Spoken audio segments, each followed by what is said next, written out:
of the 2022 news tonight, the November election is now just 40 days away. And to help prepare, we're introducing you to all the candidates for Congress and the other key races. KCCI's Amanda Rooker spoke with all 4 candidates who are seeking the seat in Iowa's 4th Congressional District. That's right, Steve. Republican incumbent Randy Feenstra is facing 2 other candidates, Liberty Caucus candidate Brian Jack Holder and Democrat Ryan Melton. I asked all 3 why they think that they're the best fit to lead Iowa's 4th District. Here's what Holder had to say. You may recognize Brian Jack Holder for his tricorn hat or his signature star-spangled tie.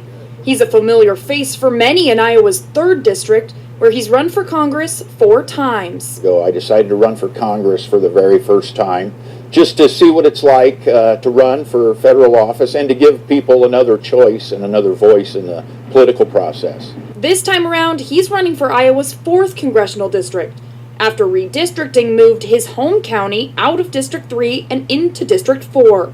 Why run for a 5th time? I did this just as a sort of a exercise in self-government, just to see what it would take to get on the ballot. A state election law passed last year increased the number of signatures Holder would need to get on the ballot. I wasn't able to get on the ballot that way, but I conducted a caucus. I ran my own caucus and got on the ballot this way. So it's Liberty Caucus is the name of my political organization.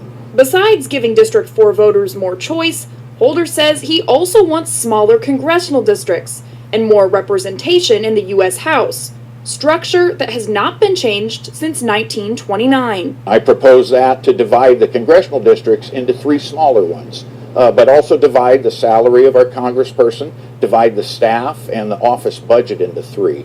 So the government is not going to grow any bigger, but we're going to have better representation. And he also wants his campaign to inspire more people to run for office. But if I can get 5 or 10% of the vote, I think we can get more people involved in the political process once they see that you don't have to be a multimillionaire to run.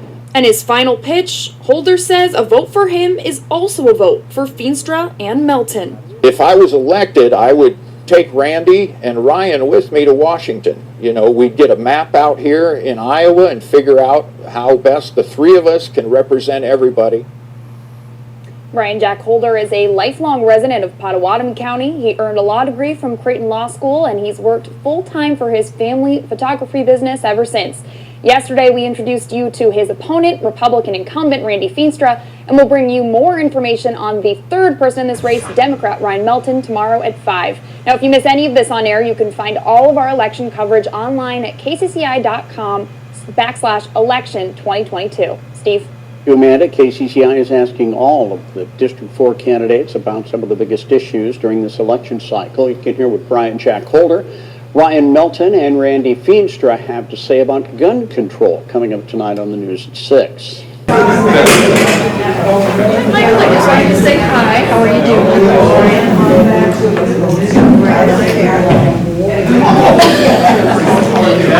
He does this every time. Trainers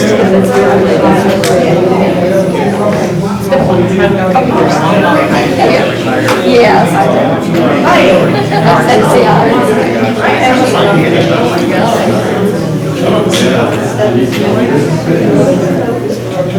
Donna made it better.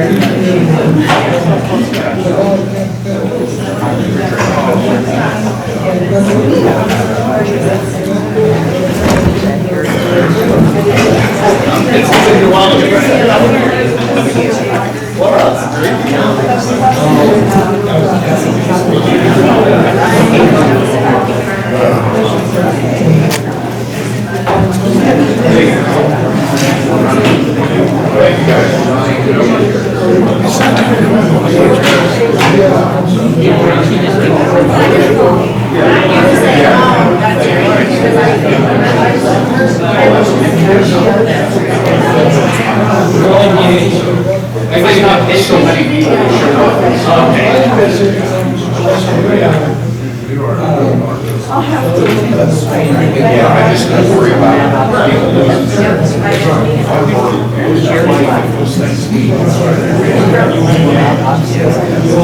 You know, the wind farm. They sell it on Well, you get definitely. The day we missed. They are anxious to rush in there. I would need a little more because I'm. Yeah, I have my own kind of all of Iowa State.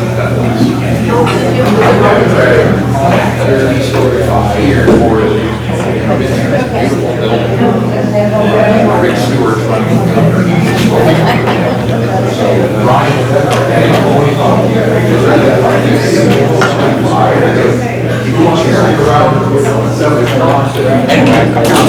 Have you been there? Oh, yeah.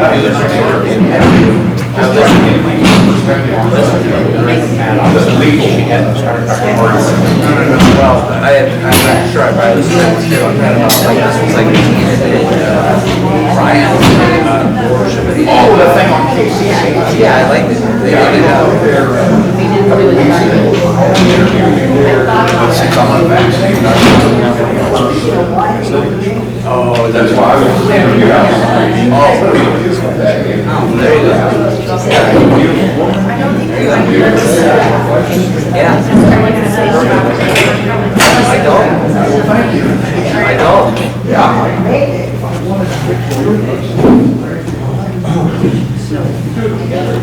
Tripartisanship.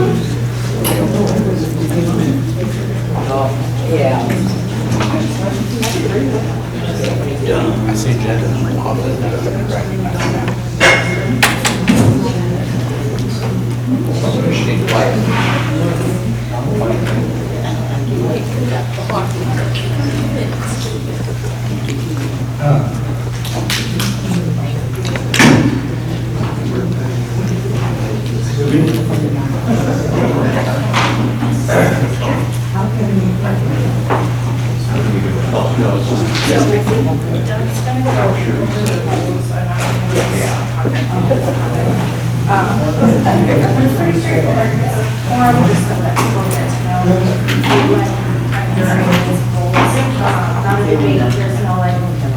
Certain questions, something like that.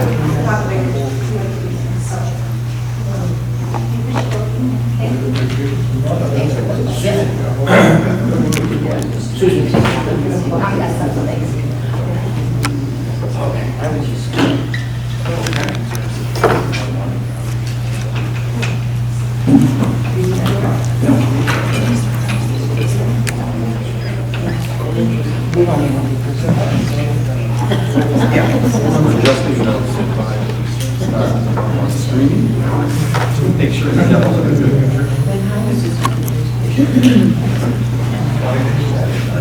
Hello, everyone. Welcome to the 2022 County Supervisors Forum. Speak loudly, please. Oh, okay. My name is Doug Urban. I live here in Pottawatomie County. Can you hear me now? Okay, all right, yeah, tell me if you need to speak louder. And we thank you all for attending and thank the candidates for coming. I think we're going to be in for an interesting night. We're here to just learn what the candidates think about different topics. And you'll see in the middle of your table some cards and pens. So if you have a question, you can write a question out for the candidates and then give it to me. I'll be sitting here in the middle table and I'll get it to the vetter. I'm vetting the questions to make sure we don't have duplicates or anything like that. And then we'll get into the question asker, who is Rachel. And I'm going to, we have some rules. I grew up in the IT world, so there's always a lot of rules. And so there's rules for candidates. You have 90 to 120 seconds to answer each question. And Rachel will tell you how long it is for each question. We're not here to pose questions to other candidates. It's for us as voters to learn what we think. And for attendees, no clapping, booing, or interrupting candidates or the moderator. And your questions that you write should apply to all candidates, not just, oh, I have a question for candidate X. We want your questions to apply to all of them. I think that's it. I'll turn it over to Rachel, and off we go. Hi, I'm Rachel George. I'm the managing editor of the Daily Umbrella. Still trying to get out and meet everyone, so if you want to chat afterwards, please let me know. Otherwise, I think we'll get started, and what I want to do is we'll start in alphabetical order. So first question, apologies, Scott will start, and then second question, Jeff, and so on. So the first question, please. We can. Yes, let's do that.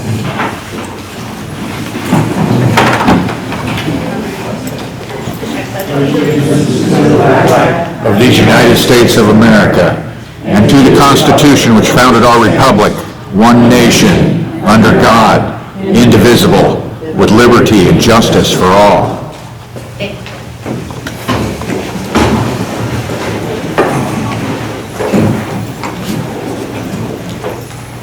Okay, let's get started. First question, please share a little bit about who you are, your ties to the area, your involvement in the communities, and your top priority for the board. 90 seconds for this question. Okay. Good evening. I'm Scott Belt. I'm running for re-election. Lived in the community my whole life. Been married to my wife for 42 years. Got 4 grown children. I think they're grown. Sometimes I get curious. And I got 5 grandchildren. And one of the things I want to try to do, and have tried to do since I've been on the board, is trying to make sure there's going to be opportunities for those grandkids, because that's what the world's about. Looking forward to the questions. What was you talking about? Any community involvement? Oh, top community priority? involvement.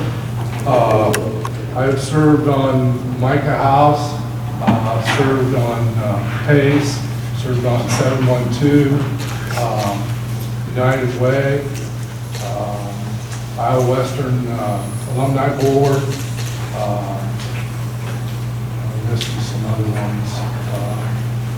But I've served on quite a few committees and boards and council boards. I've not presided on.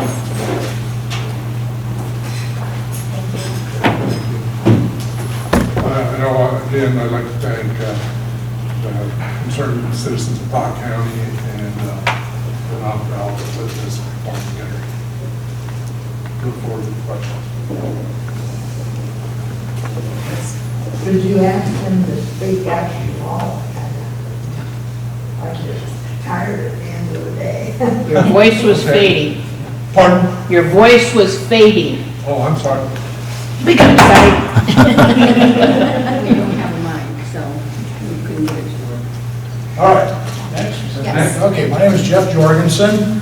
I'm running for county supervisor to make a difference here in Pottawatomie County. I'm former chairman of the Pottawatomie County Republican Central Committee. I was chairman for 7 years. I am a Marine Corps veteran. I belong to the Trainer American Legion, and also I'm a member of the Trainer Optimist Club. I've been over there, Optimist Club member since I moved to Pottawatomie County. I originally moved to Trainer, Iowa in 1995. I've been in Pottawatomie County ever since. My wife and I moved into Council Bluffs about 10 years ago. Gas got to be at a point where it was just more cost effective. She working in Omaha, I working in Council Bluffs.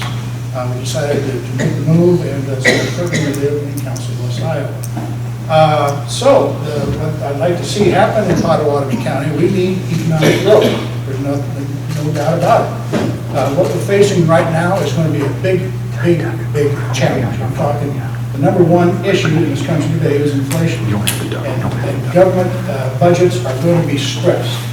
I'm prepared, I'm ready to take on that issue. I'm all about lower taxes, less government, balanced budgets, and economic growth. I promise you, that's what I will base every vote on those priorities. So that's where I'm at, that's what I'm all about.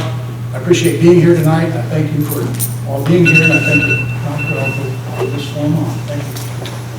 So the yellow one, Doug, is Yeah, I'll do this at 15 seconds? Yes. Okay, then the red one is stop. Yep, so the red is stop. We look at that home. So you're the time. Yes. All right. I'm Susan Miller. I grew up in Macedonia, which is 8 miles south of here. I married a man 41 years ago that grew up in Oakland, and we moved to the middle and we live in Carson.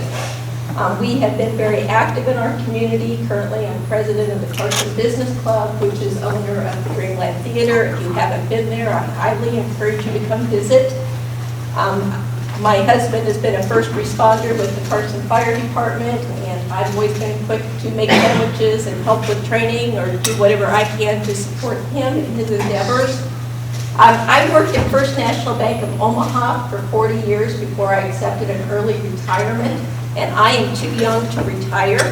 I'm looking for my Act 2, and I believe it's in public service. I think I can provide a lot of support for this community and help the residents move this county on to the next step. Like our other candidates, we're all here to make Pottawatomie County better. I know that in our area, being a rural representative, that the secondary roads are really important. Our school buses, our first responders travel on those roads. It's important that our bridges are maintained so we can get the farm implements over them. And I just want to make sure that everything is being watched carefully and that we're allocating the dollars correctly. Thank you.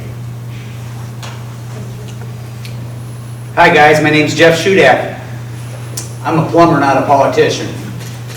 I grew up off L34 in Underwood, just outside of Underwood, Iowa, and lived there for 18 years.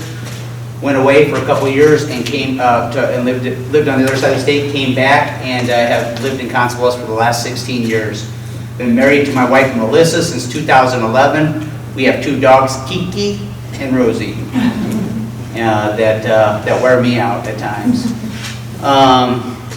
I have the honor to say that I'm the president of the Western Iowa Labor Federation, which represents 11,000 union workers over 37 counties in Western Iowa.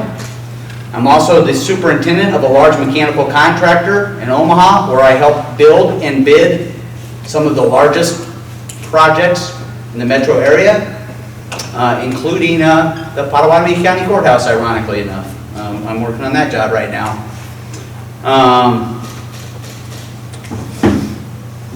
Besides my family and my wife, organized labor and helping workers is the most important thing to me in my life.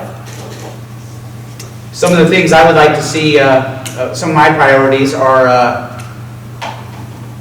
start treating our employees better. Talk to a lot of our employees. Talk to them upstairs, downstairs, the courthouse, the jail. They're not feeling it, folks. Thank you. Thank you. All right, so this question, we'll start with Jeff Jorgensen. What do you see as the biggest challenge for Pottawatomie County currently, and how would you address it? 2 minutes to answer this question. The biggest challenge is going to be county budgets for all of the agencies. Again, we're looking at record inflation. We're looking at gas prices that are astronomical. We're going to go higher. We're looking at a lot of things that we need to prioritize. I think it's going to be a real, excuse me, it's going to be a real challenge.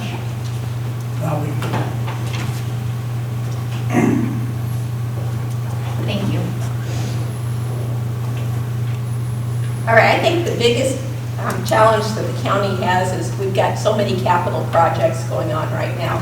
The courthouse renovation has been going on for several years, and it's going to be another 6 months to a year, Scott? Yeah, about another 6 months. Okay. Close. Well, during this time, we all know what construction costs have done. They've gone straight up. So there's lots of change orders that are being signed, and they're having to move funds from one thing to another or cut down on what the original plan was. We've got the courthouse, we've got the public health building that they want to construct.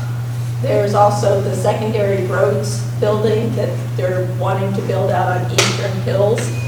And I'm just not sure how we're going to afford all of those things at one time and what we need to do to slow things down a little, or maybe improve some of the existing buildings instead of building new ones. So those are my thoughts on what the biggest challenge is. Folks, my belief of the biggest challenge for Pottawatomie County right now is growth, and that kind of ties into something else, worker housing. I don't call it affordable housing, I call it working housing. Affordable housing makes it sound like it's something bad. When a brand new house costs over $250,000, that's not a poverty house or something. So I first of all want to clear that up. What we need to do is try to have incentives for folks to, well, actually let me back up real quick.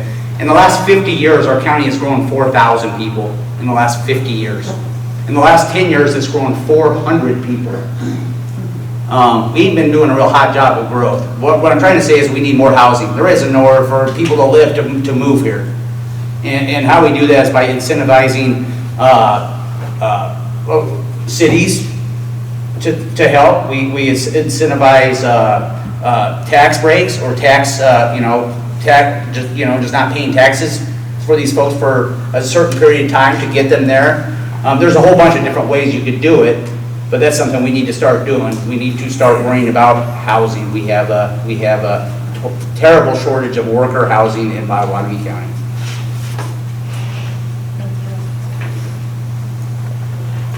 Question.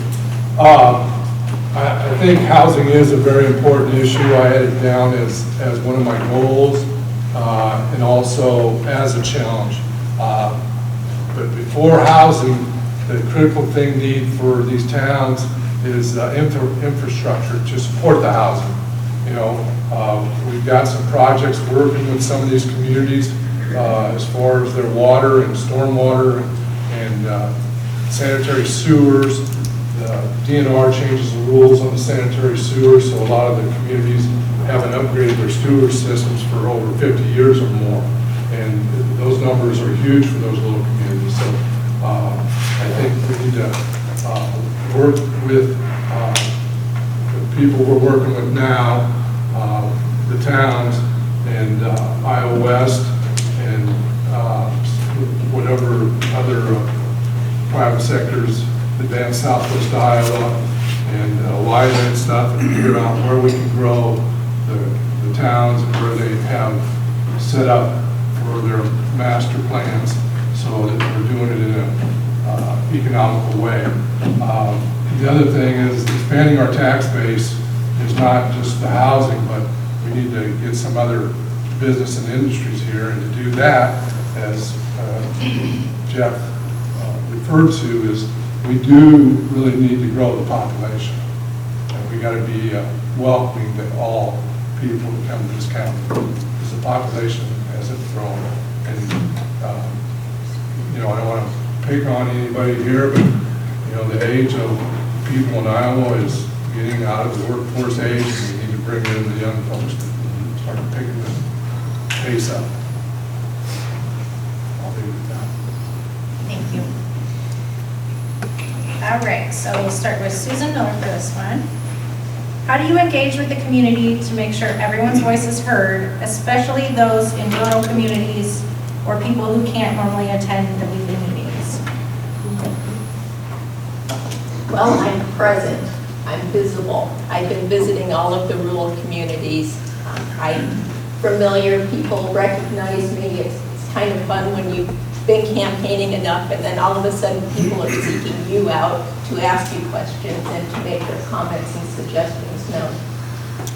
I believe that we just need to open our ears and listen, and I have been attending a lot of the county supervisor meetings on Tuesday morning.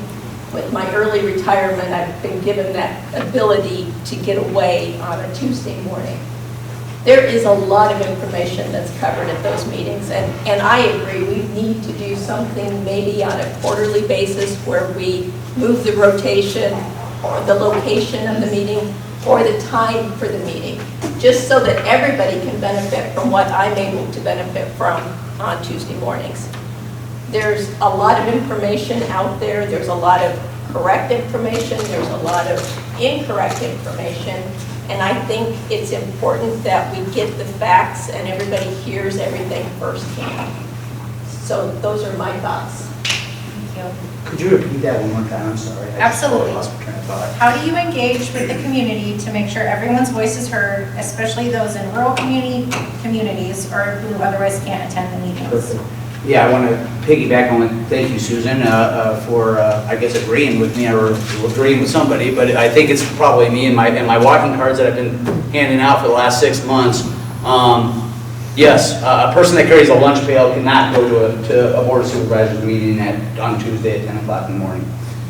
It doesn't happen. That's why we buy ski hills value double the amount of the property. That's how things like this happen. I guess essentially what we have to do is be way more transparent with the public. I've knocked on over 4,000 doors. Folks, the transparency is at the all-time low, I can tell you that right now. And it doesn't matter who I talk to, Republicans, Democrats, Libertarians, or anybody else. What we also need to do is we need to have these meetings at night. We need to have one of these meetings. We have another courthouse in Avoca. We need to start utilizing that. You shouldn't have to drive 100 miles to go to a Board of Supervisors meeting, and that's what some of these folks have to do. Also, I would be willing to, the first Monday of every month, I would be willing to set up a coffee somewhere and talk with folks, about the agenda maybe that's coming out the next day, or their ideas. We need to include everybody, the county folks and the city folks, and we need to get people on the same page here, because just like Susan said, there is a lot of confusion, because at times I'm wondering if the board wants it that way, to be honest with you. Thank you. I would say yes, the board would like it that way. We started down that road pre-COVID, and we're holding night meetings in the communities, and we've got to, I think we've got to Walnut. We started at Walnut, and I think then we got to Hancock, and I think that's about when COVID hit, and then we didn't do those. Those attendance, or those meetings were somewhat coordinated with the city council meeting that they thought, or we thought, they'd bring more people to the meeting and more local concerns. I'm all for trying to do that again.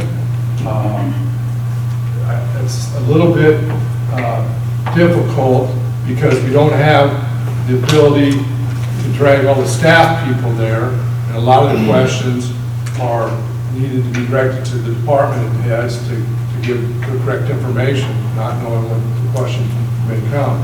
I think the engagement with WIDA and the towns and Advanced Southwest Iowa, I think the schools, Iowa Western Community College, I think those are all positive things. We've come a long way. When I first got elected, we didn't basically record or videotape or broadcast the meetings that we do today. So, is there room for improvement? Heck yeah. It's just getting everybody on their schedule. So, leave it with that. Thank you. How do you get engaged? Well, you engage people. And I'll give you an example. As chairman of the Pottawatomie County Republican Central Committee for 7 years, I help people get registered to vote. I help people get involved with campaigns. Once people have determined that you're willing to help, believe me, they start knocking on your door and knocking your door down. While I was campaigning for the primary, I happened to be out in Avoca, Iowa, and Walnut, Iowa, those areas. Folks, they miss the old bluegrass festival out there. And I'm making a commitment tonight, if elected, I'm going to find a way to reestablish the bluegrass festival out in eastern Pottawatomie County. So that's just one of the things. People hear what you're doing. they said, well, I think he can help me in my situation. You get engaged, and people will engage with you, and that's the way I found it to work best. Thank you. All right, so Jeff Shudak, we'll start with you. Thanks. There's been a lot of discussion about the carbon pipelines, ARPA funding, many topics. What's an issue that's not receiving enough attention? 2 minutes, sorry, thanks. How much the land of the Crescent Ski Hills actually cost, and what it was actually valued at. Goes back to that transparency. It goes back to having to hire, almost double down on a PR, to hire a PR person to try to tell everybody how great this is. I'm telling you folks, I've knocked 4,000 doors. Republicans, Democrats, independents, nobody is in favor of this thing, man. I know that we own it now, and we can't just sit here and stomp our feet if we have to do something with it. But I guess, yeah, that's something I'd like to talk about. What this actually cost. We had to, me and my coalition had to get to engage the Sunshine Act or laws of Iowa to get the closed meetings. If you've never watched them, they're pretty interesting to watch. I'd go home and try to check them out on the archives over there. Get some insights exactly what that land cost, what the recommendations were of a whole bunch of other people, and what the current board chose to do anyway. Thank you.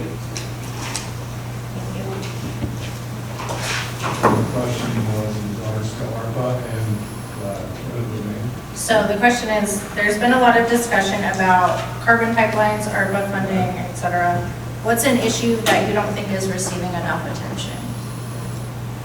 I'm not sure they all seem to be receiving a lot of attention now, but the ARPA funding was...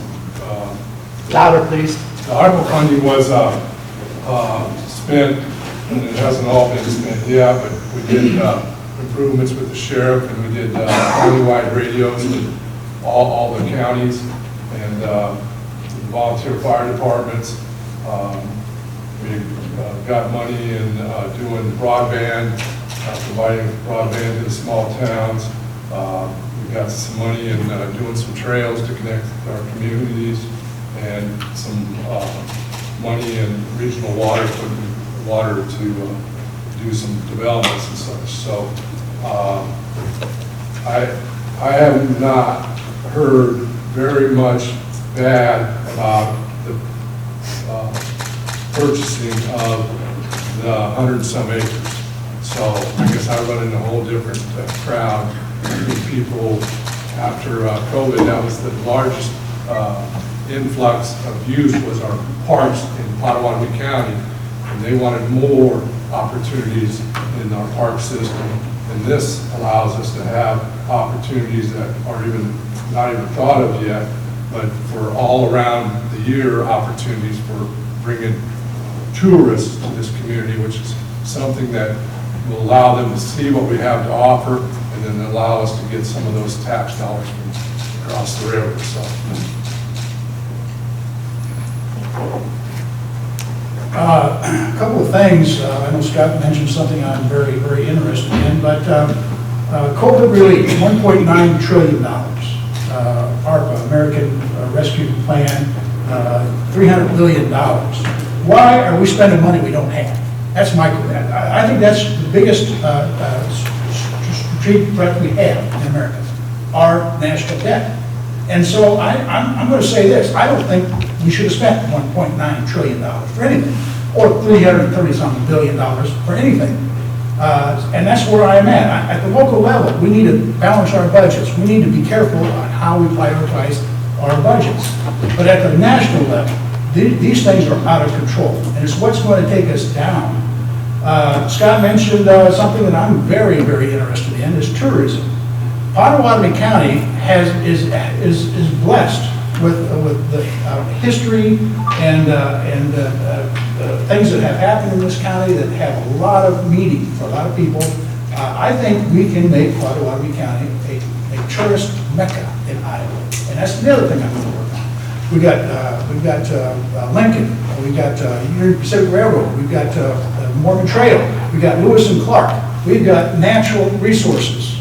And I'm going to say this, we can do better with making things happen with those things that we have advantage of. So there's just a couple of things that I mentioned. I'll pass it on. Okay, one issue that I haven't heard talked about at the Board of Supervisor meetings that I've been attending is about the wind turbines, the addition of those along the western part of Potawatomi County. I do know that we have ordinances in place that were constructed when they put the wind turbines in Avoca in the Walnut area. And I don't know, we could ask Tim or Scott, if they've been reevaluated to see if they're still best in class or if they need to be updated. The carbon pipeline was a question that I raised to the Board of Supervisors, and they did address it at the meeting. They took action on it to oppose the eminent domain, which is not acceptable in any way, shape, or form for private use. We've got to protect that every way we can. And I know there's another meeting later next week to talk about the utilities board. One of the issues I think that's not getting enough attention, and here again, maybe I'm just not talking to the right people, but it's the bridges on our secondary roads.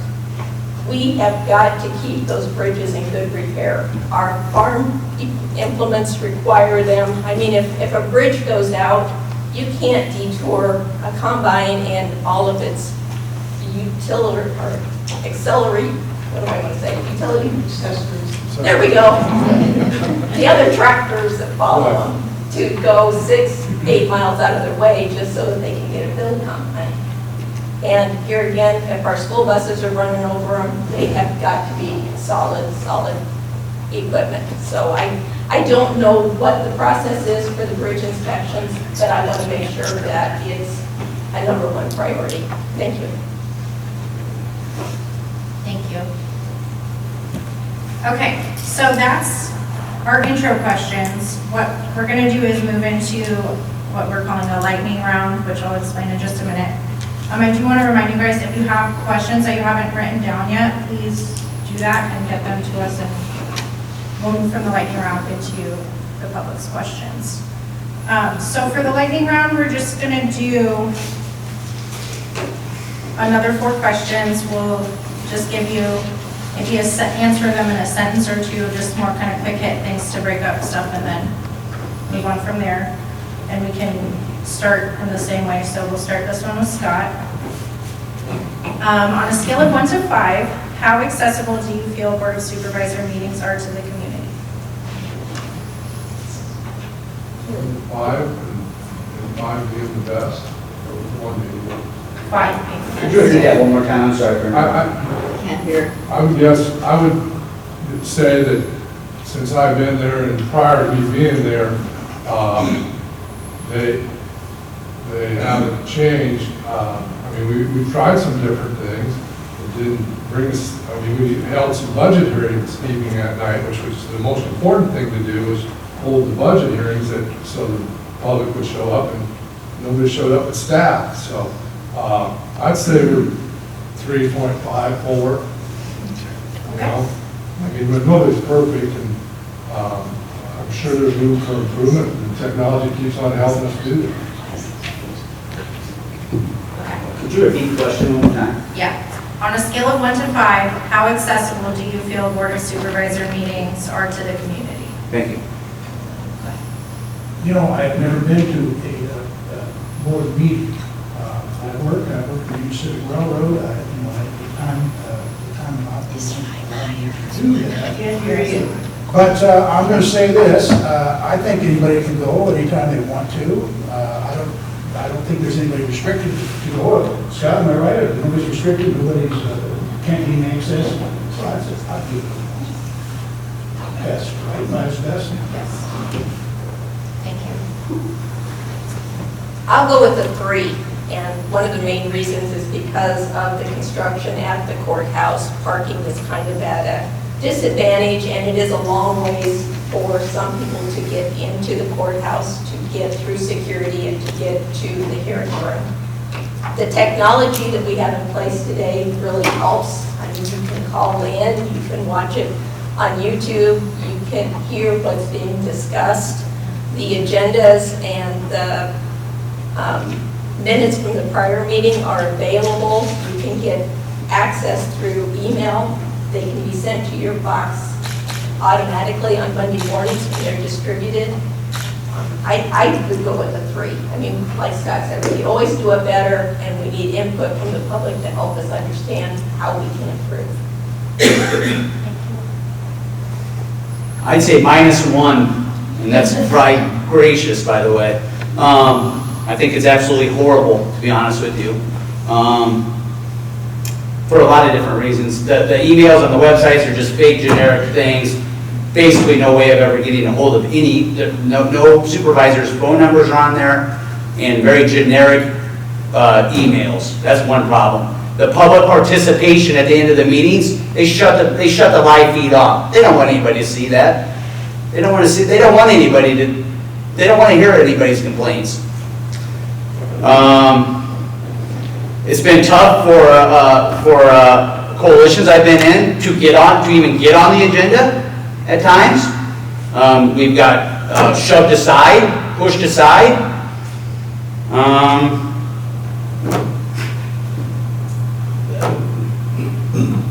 I think it's a very, I think they do a very good job being not transparent. Thank you. Thank you. Okay, Jackson, we'll start with you on this one. Do you think politics are too partisan, or what are your views on the current political climate? Well, let's see. I recently have been called a domestic terrorist by my president. I am a mega supporter. I don't think I've ever done anything that I can think. I'm a Marine Corps veteran. I took an oath to protect the Constitution of this country, and my president calls me a domestic terrorist. I think that I don't think that's correct. I'm not a domestic terrorist. So I lay that out there to you right up front. Partisan politics today, yes, is very partisan. And I think the Democratic Party has made it so. I'm a former Democrat. You know, Jimmy Carter was president of my life. Ronald Reagan, the best president of my lifetime. I voted for Jimmy Carter twice. I never voted for Ronald Reagan. Matter of fact, when I voted for Jimmy Carter the second time, it had already been announced that he lost the election. And I still voted for him because he was my nominee, the Democrat nominee. I went and voted for him anyway. So I've been on both sides of the fence. And I've never seen it as partisan as I ever have this time around. And I tell you what, if people are taking a look at that, they're starting to reevaluate their party affiliation. And believe me, just like I did, they're looking at going on the other side. God bless them. Thank you. It's disappointing to me that there isn't more across the aisle conversations that are had. I believe, but when I run for this position, I like to tell everybody I'm a candidate for the Board of Supervisors. I'm not a politician running for a position. I'm a candidate looking to fill a role. I believe the politics need to stay at the state level. We don't need them at the county level. So I believe there are too much partisan, and I would like to see more collaboration between the parties and more unity and agreement. Thank you. I think it's very divided, very partisan. I think I wish it didn't have to be that way. I think even this board, when you have to put a D or an R behind your name, even kind of makes it that way. I'm not exactly sure why they do that. That's fine with me. I guess I'm used to working with all kinds of folks, so it doesn't totally affect me because, like I said, I work in labor. I represent lots of different folks as far as, I represent all kinds of Democrats, Republicans, Independents. Some of my best volunteers actually are Republicans, and that's the truth. Those folks have never, barely, seldomly, very missed an event that I've had, and I thank those folks.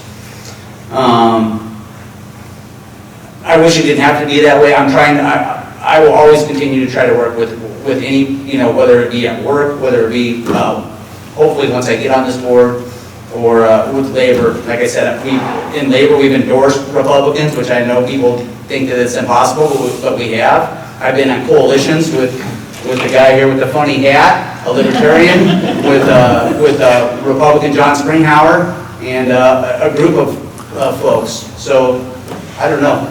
Yes, it exists, and yes, it's bad, but I think I'm a person that can work with a whole bunch of different folks. Well, I would say in my lifetime, partisanship is probably got to the verse it's at right now. And you can tell by what's happened with our people that register to vote that non-party folks are making headways over both the Democrats and the Republicans. Especially I hear it from my children, they just don't want to get all the noise. And the amount of literature and messaging and stuff, and they just don't want to be part of that. As I sat on the board, we've been open to any group, and I guess I'm not sure why our phone numbers and emails, I'm able to get those off the website and get emails from people and get calls from people, both Republicans and Democrats and non-party people. So I think there's a lot of work to be done there, and I'm willing to do that work. Just come across, I've met with a few of the smaller groups in here in the past, and I'd be happy to meet with them again. So I don't know, we're going to see partisanship going away right away, but I don't think it's as bad in Pot County as it is in some other places. But I, again, think there's some improvement to be made.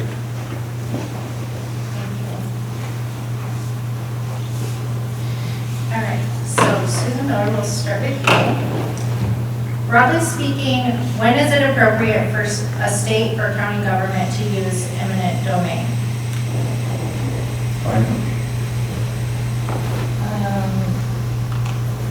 30 seconds. All right. Or it's all right to use eminent domain for public purposes, such as broadband, pipelines, very necessary utilities, and for the things that are set up currently. I mean, we've got a lot of new chemicals, new technologies coming, and we need to evaluate all of them carefully. But eminent domain, I mean, when you own property, it's an intrusion when someone wants to take it away from you. And we need to guard against that.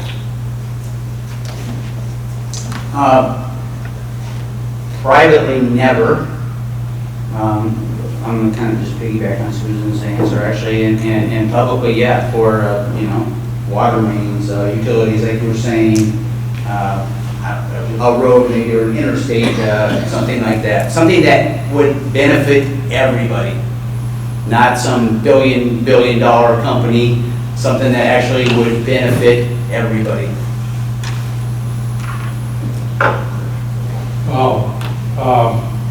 Yeah, similar comments. If we didn't have eminent domain or local control, and we haven't used eminent domain, I don't think, since I've been on the board. Maybe one or two cases, these little slippery pieces of road. Basically, it's schools, any type of infrastructure. Oh, okay.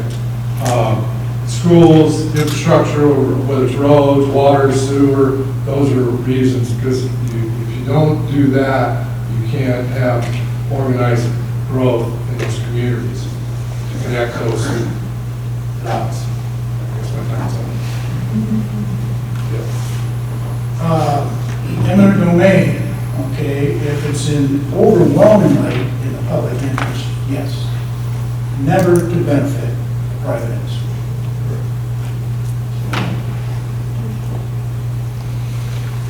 All right. We'll start with you. Using a letter grade, how would you rate the value Pottawatomie County provides to taxpayers? 30 seconds. 30 seconds? A C minus. I think there's places where folks probably do get good bang for their bucks. I feel like people that are way out in the country or rurally do not. I think they're left behind. I think it was insulting to give these folks $1.5 million, this little chump change thing out of the $18 million when this county is 40 miles long and 20 some miles wide. I think it's unproportional. And for that matter, I know farmers, when they started farming 40 years ago, go ahead. Their taxes aren't getting them anything more, and they've tripled. Sorry. Thanks. Yes. Who's going to start? That's the first person. Yeah, absolutely. Grade. Yes, using a letter grade, how would you rate the value Pottawatomie County provides to taxpayers? Well, I would say the services we provide to the taxpayer after visiting multiple different counties in Iowa, there's at least a B, and like anything else, there's always room for improvement, and we're doing cross-training and trying to provide more services online. It's gotten better as time's gone along, so you got to work as a board, and not just one person is going to be able to make those improvements. I would agree with Scott. My wife grew up in Omaha and Douglas County. When she first moved to Pottawatomie County, first day of her life was when she had put Pottawatomie County plates on her car. But things have changed since then. I don't think she'd be all that in favor of going back to Douglas County. I think Pottawatomie County has one of the best law enforcement members around. I am very, very happy to be in Pottawatomie. I will go with a B, and I base that on the employees that we have that currently work for the county. They're all extremely knowledgeable, they're all well-motivated, and they really have a genuine interest in doing the best job they can, which has a trickle-down effect to the residents to enjoy the benefits of what the employees can provide. Thank you.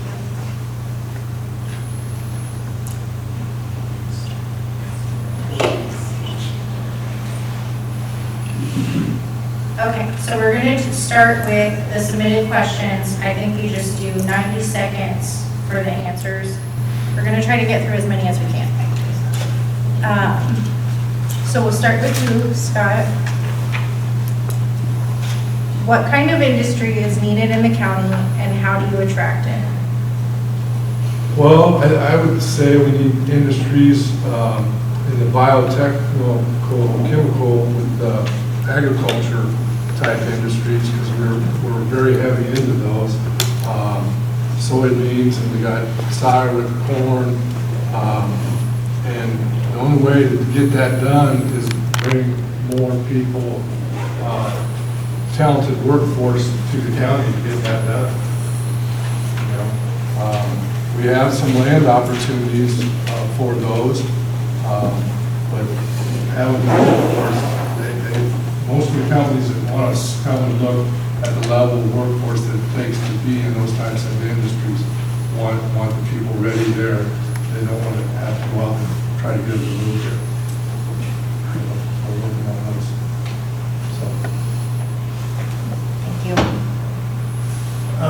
take advantage of what we have. I mean, we already have a transportation hub, for goodness sake. So the railroad, the Pacific Railroad, being Northern, the interstate system, we are a mecca for transportation.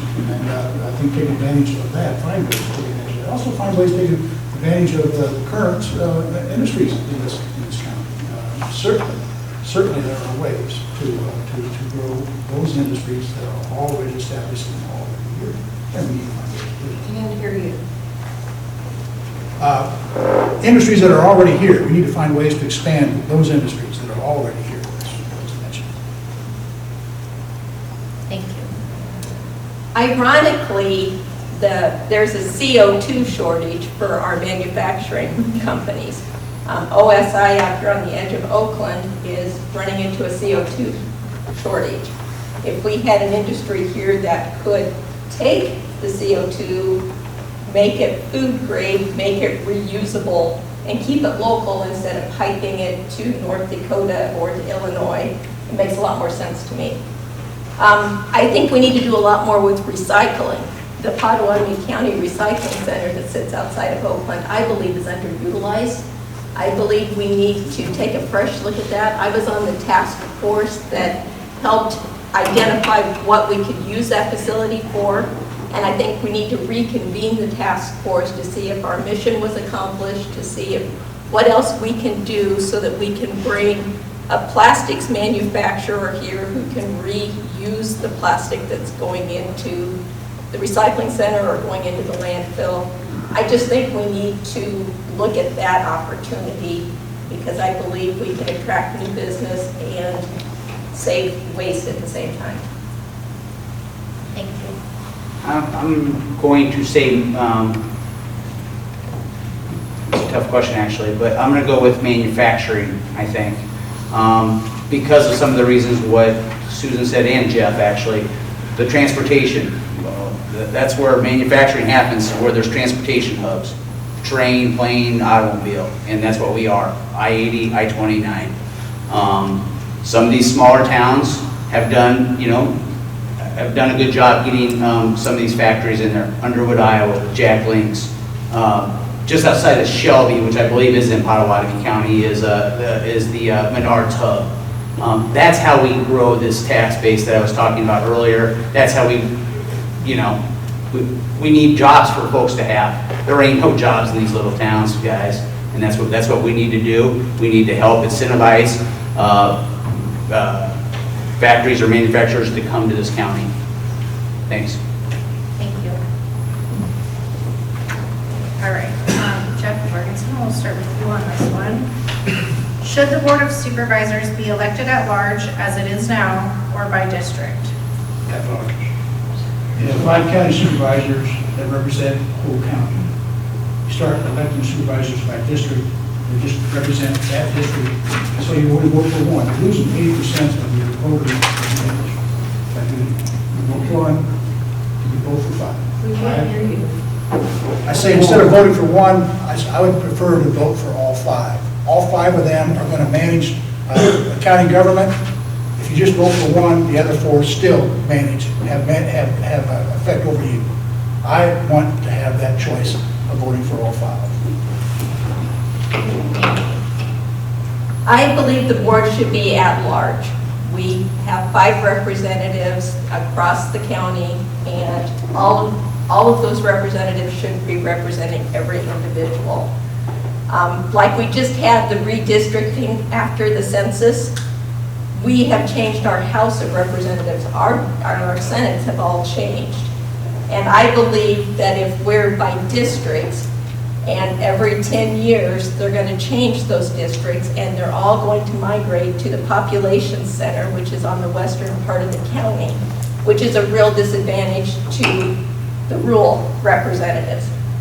I feel I am fully qualified to represent both the rural and the urban people that live in this county, and it's disappointing to me that this conversation is even coming up again, because I have been preparing to represent everyone, and I would be disappointed if I did not get the opportunity to do that.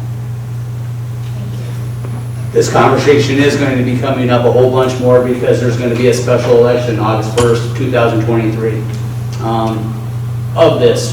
We need to get 4,500 signatures and we're well on our way. Well on our way to doing that. So get ready to start campaigning again. Essentially why I feel that it's important is people are misrepresented and underrepresented out in the rural, I feel in the rural areas of Pottawatomie County. We are one of 2 counties in the state of Iowa. One of 2 counties in the state of Iowa that has a city of 70,000 or larger that are not districted. Every other county with a city over 70,000 people in Iowa are districted besides Dubuque County. I don't know, what's that tell you? It tells you that there's folks from Carter Lake, Iowa, folks from Macedonia, folks from Walnut that really don't get a shot, and it would be really hard for them to get on the board. I appreciate Susan running, and I think Susan does stand a good shot at getting on this board, but in my opinion, I feel like a person from East Council Bluffs probably is not as in tune as what he should be, or she should be, somewhere 50 miles away. Thanks. Well, I would have to go with at large. If you have ever done the maps on what would happen, Council Bluffs would be guaranteed 3 and possibly 4 candidates. So there would only be 1 rural candidate potentially. It wasn't that long ago where all 5 members were rural members of the board. So it isn't like it's happened overnight. The city has gotten more seats. You know, they could switch back and end up with 5 rural representatives, which it was that way for a long, long time. So I think you should have five representatives representing you rather than you going to the 1 representative and maybe he's not doing what you want, and you go to one of the other ones and they say, well, that's your representative, we need to work through him. I don't see that. I think you folks should be able to come to any one of us that are sitting on the board and have your discussions. And I would encourage you to go to at least 3 or all 5 of them. Thank you. Thank you. Can we do 1 minute for this question? Sure. Thank you. Susan, we'll start with you. What is your position on the proposed amendment to the Iowa Constitution known as Public Measure 1, the amendment dealing with strict scrutiny of gun laws? Okay, I haven't done my homework. Okay. Is that part of the Second Amendment? What does it read? Who submitted the question? I need some clarification. Let me go back to this part. If I'm elected to the board, I know that when I get sworn in, I have to agree to uphold the Constitution of not only the United States of America, but also the Constitution of the state of Iowa. And I have not taken the time to read the Constitution of the state of Iowa yet. That's one of the things that I'll do November 9th if it's on my priority list after election. I guess I don't have an answer to your question. I'm not in terms of what that measure is. Thank you. I'm going to just kind of say the same thing that Susan said. I don't know. I don't know if it has to do with Second Amendment or if it's something else. I think it might have something to do with that, but I think that, yeah, we live in the United States and we have the Second Amendment here. Actually, right before a couple sentences before we bought the Crescent Ski Hills, I think they said that we were a Second Amendment county. So I guess that's clarified that we're a Second Amendment. I'm not sure exactly what it has to do with the county level or if we would be deciding that or not, but I'm not totally sure. I guess I would need a little bit more information.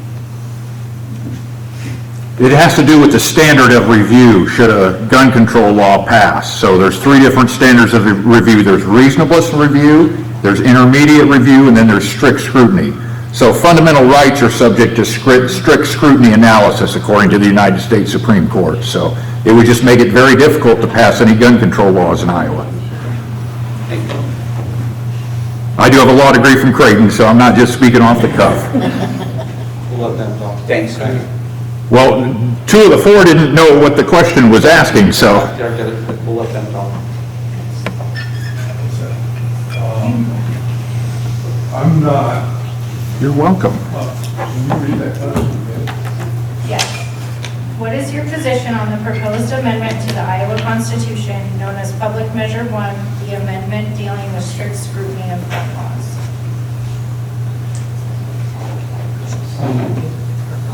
I guess my position would be similar to the other 2 folks. Can't hear you at all. My position would be similar to the other 2 folks at this point. I need to do some research on that. I wasn't aware that that's on the ballot, so.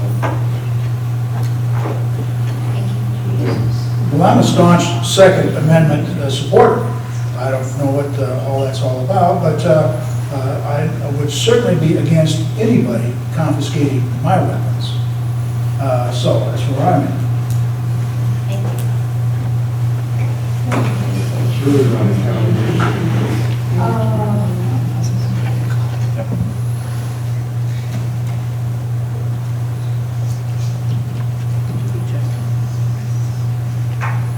Okay.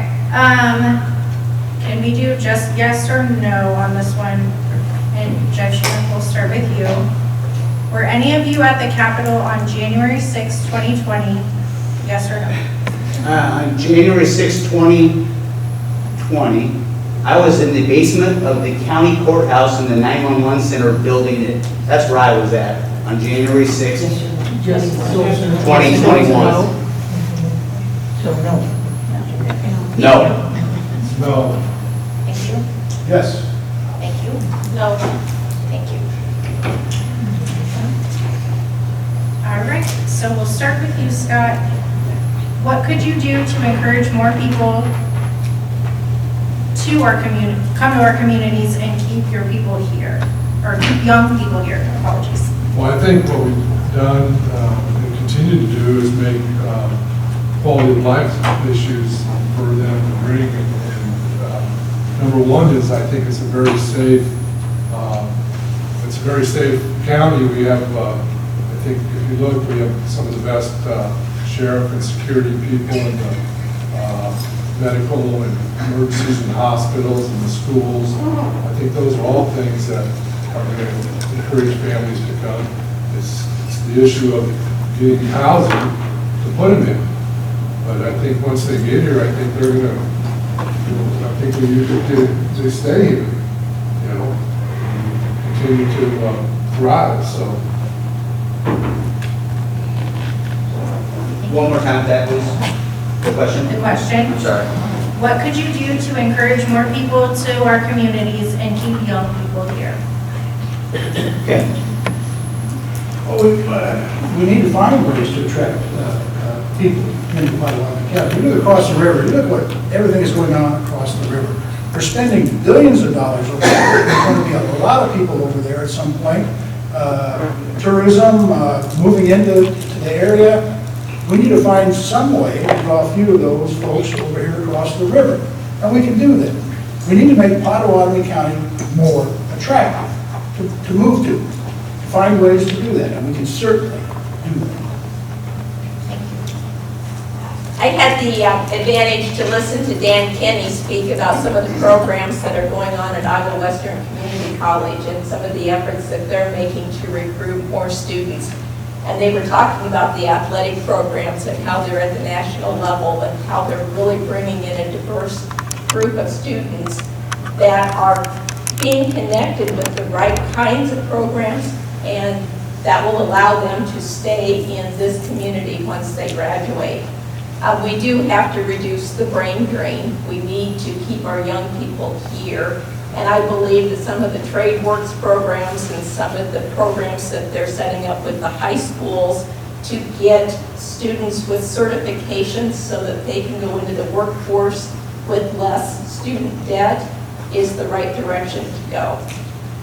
When I served on the Iowa West Foundation, it was our responsibility to use the funds to make this whole community more livable, making it more attractive for people to come into.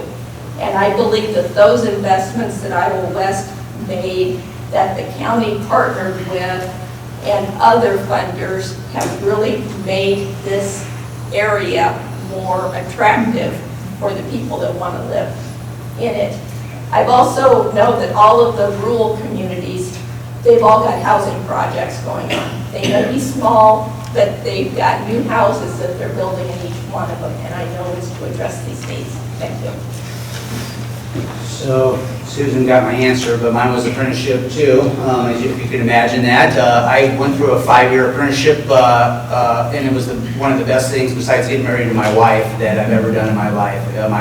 My life instantly got better, and you know, I have some ideas how we can strengthen that by even with the board, as far as I do know that they've had some stuff in Lincoln and Omaha. They've had different creative ways of getting tax bases and getting new companies and making sure those folks are apprentices. A lot of accredited apprentices. Essentially what I'm talking about, hopefully I have enough time, but is a bid reduction or a bid deduct.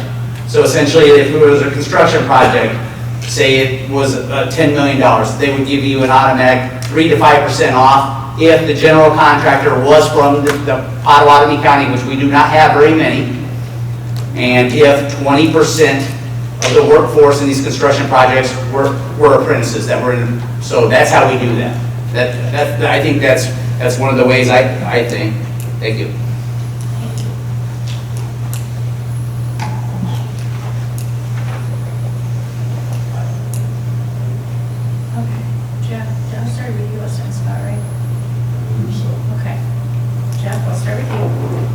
Will you support ensuring federal dollars remain local and promote the local economy?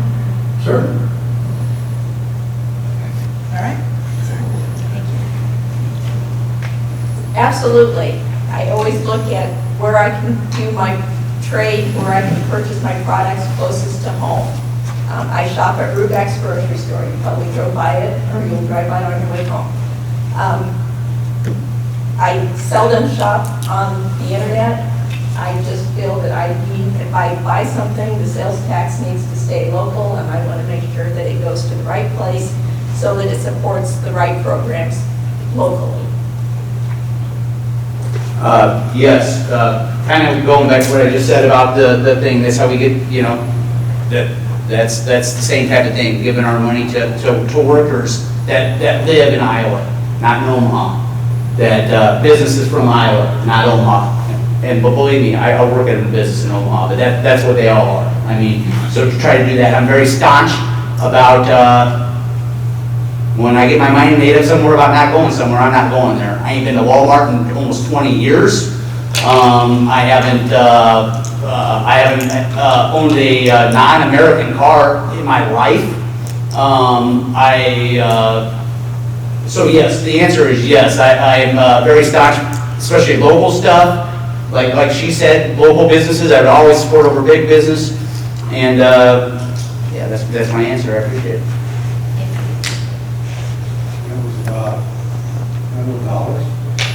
Will you support ensuring federal dollars remain local and promote the local economy?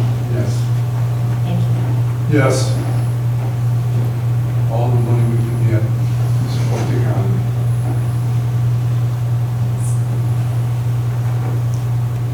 Okay, so Susan, we'll start with you. Do you know the current price of corn and beans in our county? According to KSOM this morning, beans were at $14 and corn is at $6.50. Thank you. On Sunday, corn was $6.70. I don't know what soybeans were, but they were in the high 13s. And that was a Sunday, and I look at the commodities every Sunday. I don't look at them every day. that is what I think. I think that's from one of our agricultural producing persons. I don't follow the commodities on a daily basis either, but I would take Susan's answers as probably what the closest anybody's to what corn and bean prices are.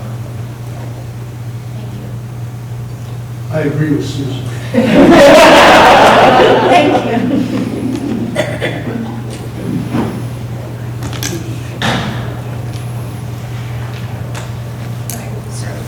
Sure. As a precinct election worker, the rhetoric about election security is very concerning. What would you do if elected to support and improve the election office to help gain election workers for future needs? Can you repeat it one more time? Yes. I thought you were going somewhere and then you went somewhere else. I'm sorry. Okay. As a precinct election worker, the rhetoric about election security is very concerning. What would you do if elected to support and improve the election office to help gain election workers for future needs? Well, I guess, yeah, I'd be concerned too, I guess. But I feel like Melvin Hauser in the auditor's office does do a very good job. What would I do? I guess if I had to do it, if I absolutely had to do it, I guess I would increase the pay for the polling workers or precinct workers. That would cash is key. Thank you. I'm not aware of all the elections we've had that have had the election improprieties, and they come in and the state does a sample of the precincts to make sure that they are accurate and such. So it is a challenge to get people to be precinct workers, that's for sure. And I'm guessing we'll probably have to bump that up again. Hey, because it's a long day, 8 to 8, it's a long day for those people. And some of them don't realize that they're going to be there all day and stuff. So I think our elections have been pretty good in Locke County. Well, I would agree with Scott. The one issue that I have heard of in Pottawatomie County is the consolidation of polling places out in the county. And some people have to drive a long way to get to vote if they're going to vote on a polling place. Yes, I'm going to say the location of the polling place, I think, is the last issue that I was aware of. People had to drive a long way to get to their polling place if they were going to vote on election day. But we have all kinds of ways to cast our ballot these days. And again, polling workers are very important. We need to increase their pay to get polling workers in place. I agree with Scott. Let's increase their pay. It wasn't clear to me in the question if we're talking about election integrity or election security at the precincts. I don't know. If the election integrity is the question, or if we're concerned about the poll workers, the precinct people that are actually placing themselves in harm's way because of what could happen.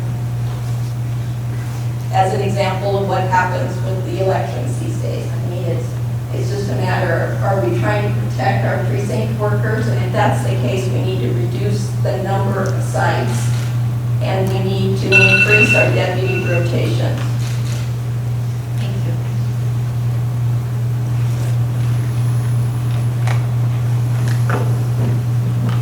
Who did I start with last time? Now I'm losing track. Okay, so are we back at Scott? We are. Okay. 30 seconds, if that's okay. True false. No, not right now. Why can't we Zoom the supervisors meeting? I'd rather than use it. I'm not a real techie guy, but we're looking at that technology is already obsolete, is what we've heard in the last couple of weeks. And we're looking at another format for that. It may be Zoom that we end up using. I mean, we're looking at another format, that's for sure. YouTube has not been real good for us.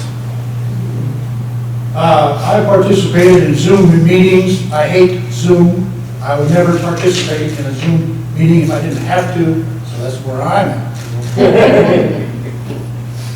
I think it's a great tool to have just because it levels the playing field. And like I said, with right now with the courthouse being under construction, it's a great alternative so that everybody can attend.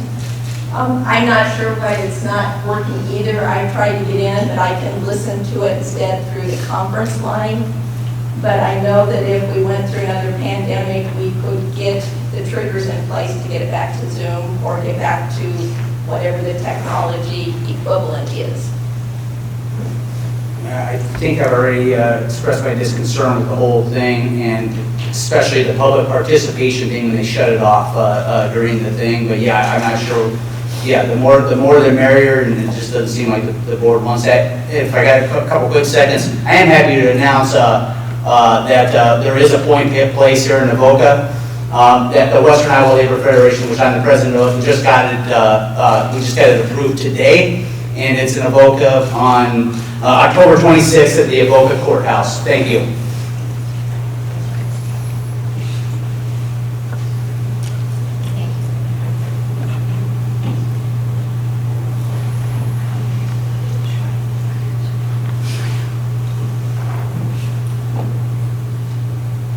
Okay, so Jeff will start with you. Sure. Oh, sorry.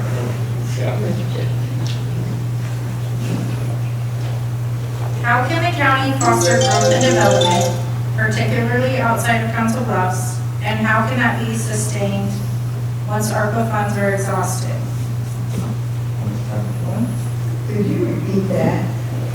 How can the county foster growth and development, particularly outside of Council Bluffs, and how can that be sustained once ARPA funds are exhausted? How much time do we have? I'm not sure. You can do 2 minutes. Okay. 2 minutes? Okay.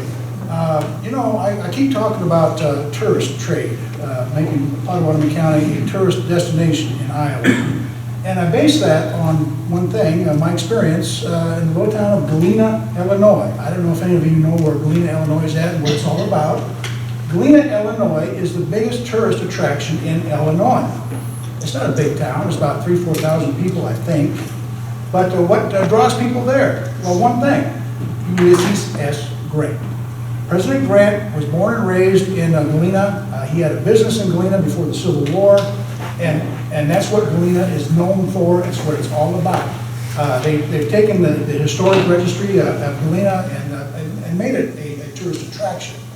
You know, we've got a lot more going for us in Council Bluffs and Pottawatomie County than Galena, Illinois does. Number one, we got the number one president, Ulysses S. Grant. Abraham Lincoln. Abraham Lincoln had more association in Council Bluffs than he did in the other part of the country except for Illinois and Washington, D.C. We need to take advantage of these things to make Pottawatomie County a tourist destination. I think that's one. Is there any other part of the question? Okay.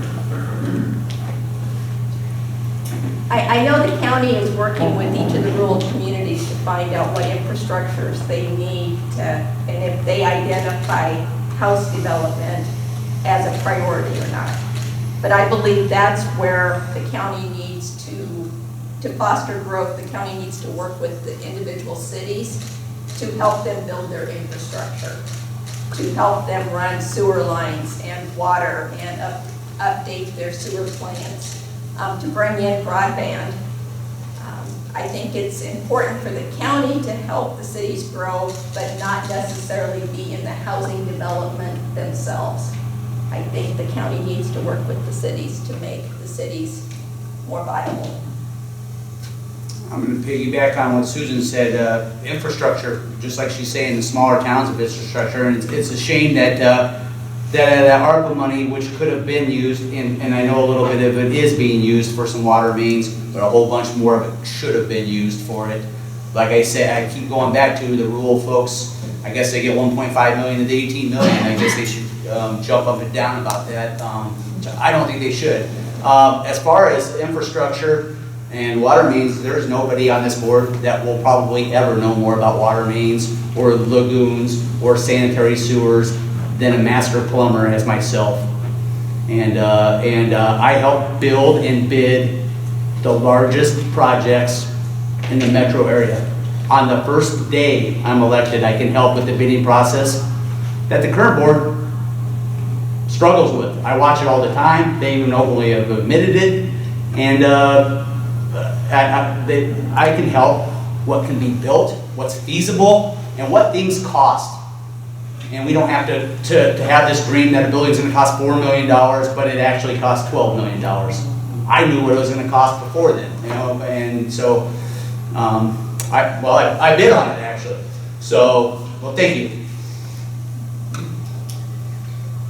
Well, I would tell you that projects have to be, they're funded with ARPA, they're one-time money, and they would have to have the ability, the towns would have to have the ability to sustain that project.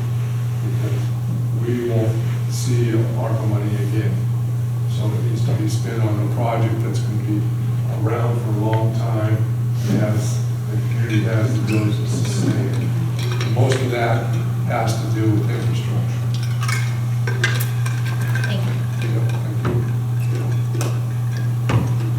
I know someone asked why can't we have a sound system and microphones? There was a microphone that we tried to get to work and we just couldn't. So I do really apologize for that, and hopefully, you know, we want to do something like this again in the future. So we'll definitely, it's a learning experience. So we'll definitely, you know, plan better in the future. But I do apologize.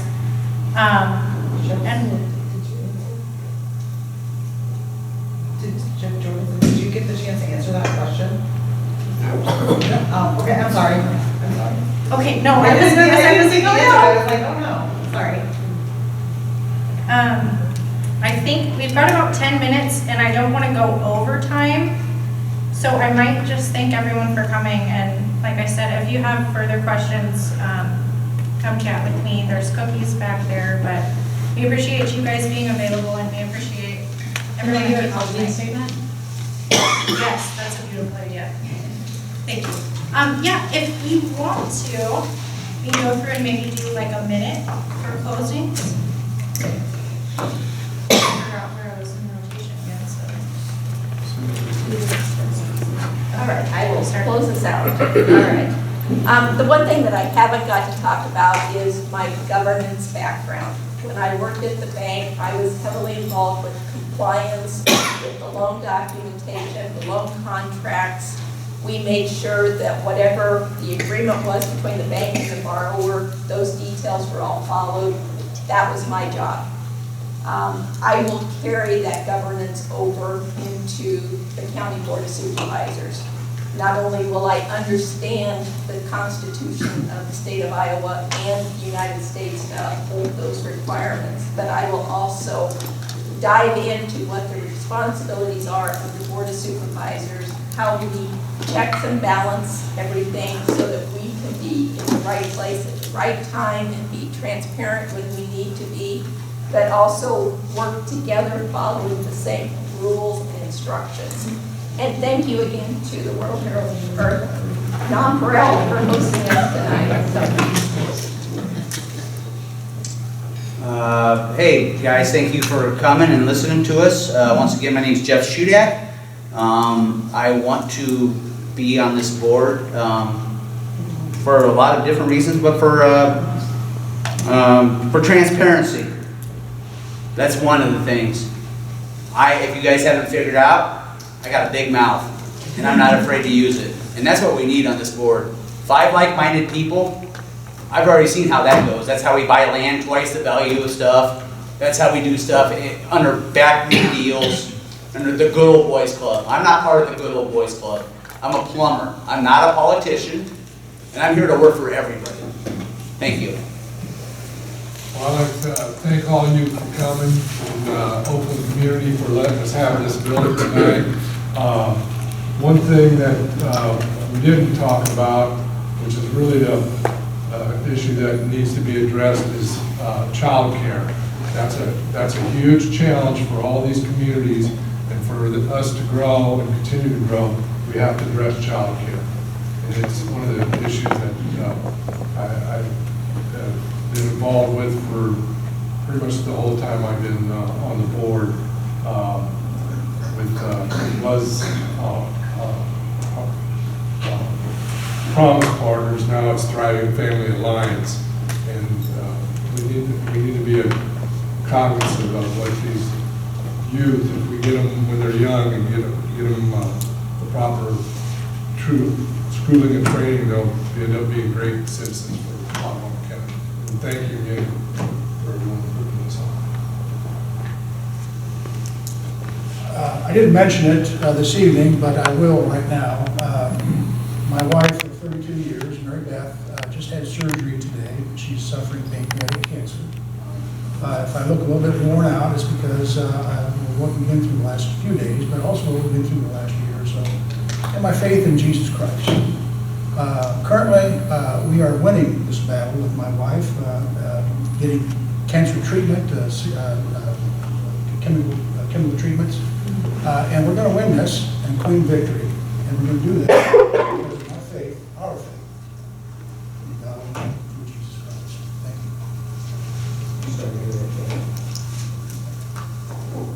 Thank you. I don't know, Doug, if you want to say anything, but otherwise, thanks again for coming. And I'm really just thanks for coming, thanks to the, each candidate for offering all your insights and for all of us to learn. And to the audience too for creating questions and taking days and listening. It worked out pretty well. And maybe we can figure out some way to get feedback for the next time. Because I learned a lot. If anybody needs a green sign, they're right over there. Thanks. Can we clap for this guy?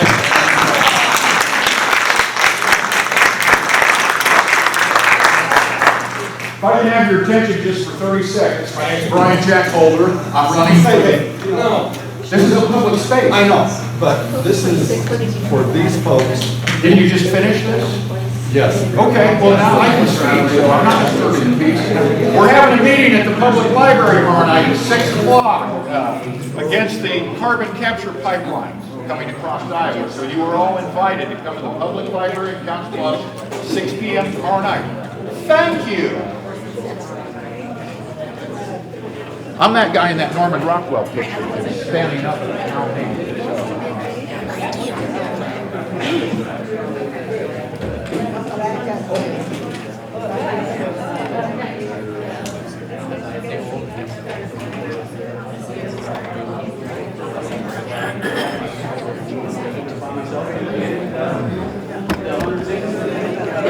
Thank you.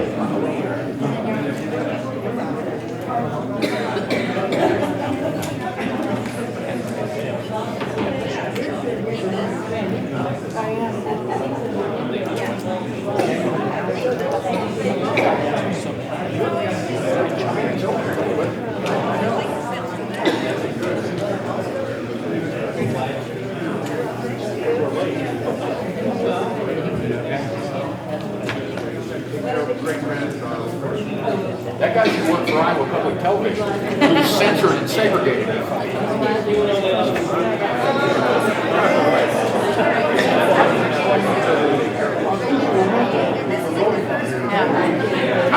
seen it before.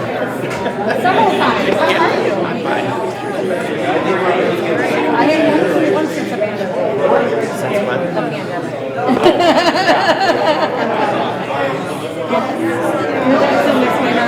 Did you get my box?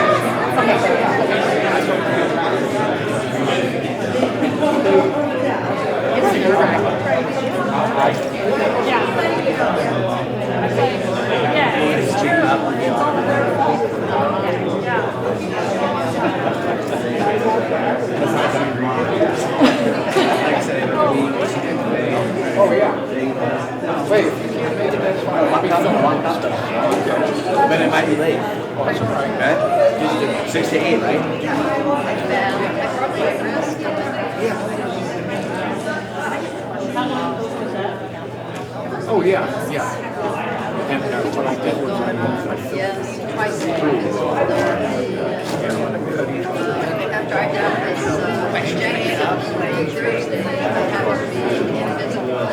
Put each one in each corner of the screen.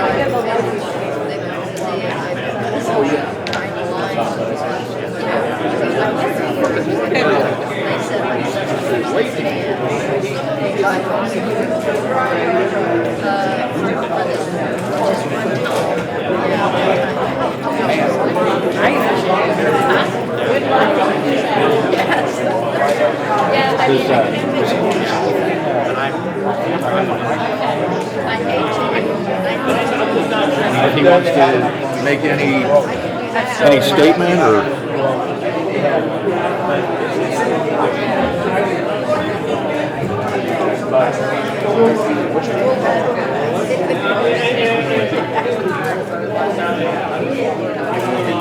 My phone numbers are, my website's there, all those. Sorry, real quick. Do you want Brian has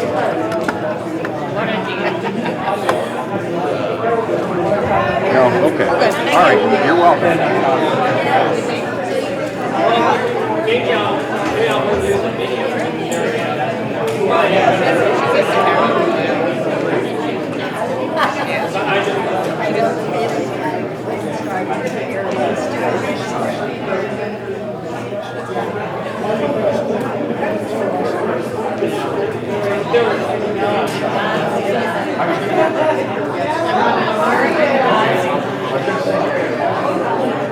I know, it was live streaming. I was like, yeah.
So I had to drive to Randy Feaster's hometown and ask his friends about the They wouldn't even sign the petition. Why should I have to go to Sioux County?